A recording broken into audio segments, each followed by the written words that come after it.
As the Orion spacecraft pulled away from Earth 5 days ago, it set its sights on the moon. Now, 370,000 kilometers away, the images evoke a sense of wonder, even from NASA officials looking back home.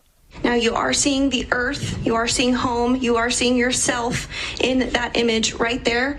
As Orion disappeared behind the far side of the moon, in this animation flying just over 100 kilometers above the surface, Mission Control lost contact, as expected, for an anxious 30 minutes.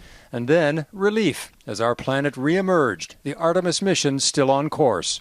Our pale blue dot and its 8 billion human inhabitants now coming into view. It's been 50 years since NASA sent a spacecraft with astronauts to the moon and back. There is additional caution now. This flight is carrying test dummies, moonikins, part of a rigorous testing that will see the spacecraft swing into a much more distant orbit before making its return. We're going to be going 40,000 miles past the moon, getting into deep space, analyzing all the data from the anthropometric dummies on board, looking at the radiation environment, making sure that it performs as it should before we put crew on board the Orion spacecraft. That crew is scheduled to be on board in just 2 years and will include one of 4 active Canadian astronauts. In a few months, we should hear which Canadian that will be.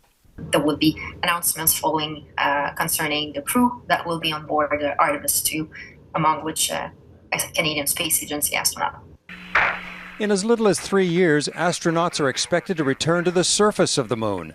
That will begin a new era, not just to visit the moon and ultimately Mars, but to establish a lunar base where humans will learn to work and to live in another world. Eric Sorensen, Global News, Toronto.